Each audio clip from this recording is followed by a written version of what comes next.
Hello guys, na kan lo le ta market here how na. Saber index way kan na nga karma sala ma kan mung hian trade tha tak tak lak tu rama Monday Tuesday Wednesday. Exact pips nge EU a zo hian ni la Monday. 200 pips vel movement kan na ya.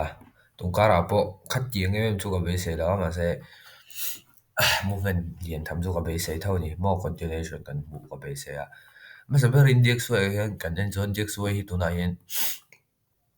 ni kum September thla tang han bullish cha chara tunai correction kan mu do ni mera chan chu ta first lower low siam lower high siam lower low siam le draw ngai mi kan break in chon enge tang kan en thei kan di chon continuation zone ani me ya ayo e continuation kan thei nei thei na ta enge ta resistance oma ta fair value ke po ma chon kha kan nei thei dan tur chu hourly ya emo 4 hour mo hay kan mong hian a war le 4 hour li hi daily po halo ta lang lo ta la hai push scenario char char lo ma chun ka be se dana chun retracement om karinga chun kha ha retracement kha mo khoya tang nge ti kha zona om da kha chu a hriat bik lo ta engena a retracement to nu tur ha ma se kan mong hian hei kan swing high nei ta tro ta liquidity la chuan swing low siama kan mung hian 50% Fibonacci 50% value chu akai mai ka ringa ka Fibonacci a lo lai ni ver zui ni headline high hi chu a ron thlen ngal a ron thlen ka ring to lawa chu mang chuan kan en tur chu Monday a khan lo mai thea Tuesday Wednesday vela dollar short opportunity tam ka ringa EU ate GBP USD kan ti ate kang ate long opportunity om ko be se chon tuna jok en ju hemi hi ni deuh mai khan pullback oma short dang right le khan mai dollar a week a kan se tro chon chiang thau chon euro USD a po kan mong hian a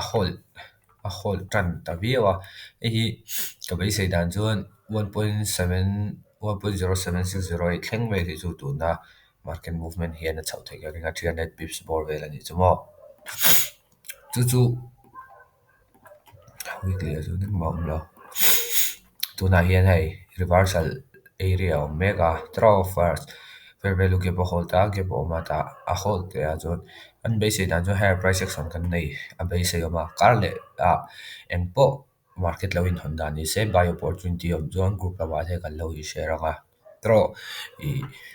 long term ani emo day trade to repon khang te pong an trade anga long term di han swing to karle a intia karle le pe kheng hol tu di ve lang kha om ka be se ya chupazu Untina DXY hi abiri shangian muta tro EU a long opportunity omta GBP USD a long opportunity omta NZD USD a te long opportunity omta hata han a fire lak be ka ngai dawa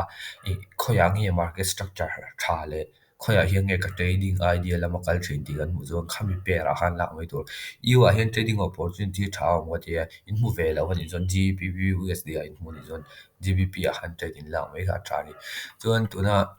hei sar chuan te ho ne group om na trade share ania karam sa e oh ta kan mong hian draw monthly a liquidity grip a chuan sar te trade na ha jo weekly resistance ne eng po chu ni se ta hian kan mong hian liquidity ala a monthly a chuan daily enge siam fair value gap mo chuan ta daily a fair value gap a siama ta hian shorts position ni kala sar khan minor shela kima pe chuan Canadian ne hi kala en mil mi lawa ase sar ham lo shela ta tlai ve hian shorts poi khat kala na ne voi ni ni chuan pakhat close a pakhat chu sar soida nangin February pumpui hol kinga karon soi ni lawa hai ka soyam je chuan ne ka trade la ni February pumpui hol ka tuwa kami kha karon share pe me chen ni zo hai chu ka swing tak me me ha mo ka li khat me hol lo a tha hol tu ha yu kan soi to a kan soi a chuan Bitcoin hi chu hei engmah awm lo daily a trade na tur awm lo chuwang chuan ka base dan chuan 88k 82k chhovel chu a rawn haw leh ka ringa tunah chuan hei a rit a bounce a consolidate kual vel mai mai engmah hmuh tur awm lo ta ni chuan gold hi interesting sell opportunity tha a awma karmasa tro keimah phei chuan kalau en lo a kalau en lo ti la group a tam takin trade opportunity than lo hmu lo trade lui lui a a tha khop mai kalong pui lo a keimah pon kalau kami sa chu hau ka ti ve khom mai chuan tunai kan hmu hi all time high a awmani all time a hma ka sei to thi kha all time high a awm zuan trade a buai thlak ringa hei a buai thlak a tin chu buy dawn in a sang tu a tro tu na po chuan sell dawn in ala chho le zel kha bei sei awm ta ni chu chu intraday ka soi lo ta hei ka intraday trade tha tak awm la lo awm ta sell off swing opportunity ni chu se kan hmu hian chate chu retrace thei ka ringa mo 50% mm chu lo thlen khar lo mai thei ma se 28 28 2800 zone ve chu ron thlen thei ka ringa chuan in te market structure ro mai kan hmu hian sell off to pani taro engma market structure clear hmu tur awm lo a nge kan hmu kan ti chuan ite an soi dan in double top mo hei to nine double top a awma chuwang chuan sell opportunity awm do ti nan mai chu chu kan bei sei dan tuna ka lo bei sei dan la po ka lo bei sei dan le ka hmu dan a chuan double top pang pon lo chiar tai la kan hmu hian tai nuan a war a hian fair value gap chiang tak an nei tro follower a point kan nei hi follower fair value gap pawh ni heta haya kan nei boka heng area hian kar leh lama sell opportunity 5 minute ate awm chuan hi pawh sell opportunity kala en chu chu gold hi sang tu a chho le zel chu kala ring ani ma se voi ni vel chu lowar lo la siam ko be se a kanik lo mai the san chu gold ka trade card le tol do a 24 ngay 25 hi ta tang han pa ngai deu kala trade le lo re hemi chho vel tang hian September ani mo tai vel tang hian pa ngai deu kala trade le lo a chon ka khan ni deu me a kam kan be sei chu chianga tro Monday a nak tu a poni mai thei big takin gold chu trade da ka trade da ka EU te GBP te ho chu a big takin Tuesday le Thursday entry tha ma Monday a tang gold chu lo ong view mai thei mo hei hi ke pon alam ka se danga trade tha hom zone group a te lo share nga tro mina nawanin bu po lo share tla hola chuan tang hemi area tang hian trade tha hom chu kan en do ni chuanin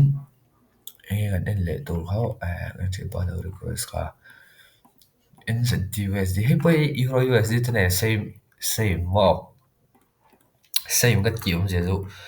Euro USD te ne I thu mun ni hei tuna an mong hian monthly a hian kan mong hian hei monthly support zone a awm ani strong tu to ani tro liquidity alela ko pe se ma se kan hmu da nan EU dollar a week a tro chuan NZD monthly strong support zone a awm ani chumi chuan en thei don kan bias tur chu long ani top mo tuna enge kan hmu market structure a bearish scenario kan hmu a tro chuan thora reverse hey market chete reverse tan kan hmu enge kan ti thei kan ti chuan hemi reverse ali follow ni mai tro chuan tuna breakout a pullback kan hna anga fair value gap 4 hour ange 1 hour a mo khang thla kan en anga ani lo pon ti hang Monday in open anga buy ngam to ka buy a ta stop loss eta swing du chuan heng hei ko target to thal du hei poi swing a buy du tan chuan heng high khat ni thum hemi heta high city zat pips 600 700 pips vel an voi le khata chuna thlen ngal ka ring lo ma se hemi thlen na chan so mani mo dollar a week zel chuan chuan chumi be se chuan voi le khata chuan thlen ngal lo ma se swing du zo swing hey 600 pips sau vel chu swing pop te don ni chuwang chuan enge kan ti thei kan ti chuan hei pawh hi ke pawh ka radar a ka danga trade thlam chuan ka lo share anga nang ani hei pawh hi kan group a min lo analyze te ti ni tha khawp mai in lo share a mo chuan buy opportunities on me 1 hour a chuan kan hmu hian hetlai hi strong loan ta draw strong loan ha swing lo pullback hang area te pullback kan nei thei chuan long na tur thal tu a tam lu tu mo long na tur tha khawp mai 100 pips 200 pips vel zo easy in hemi hin gain thei ka bai sei chuwang chuan alo mu khawp mai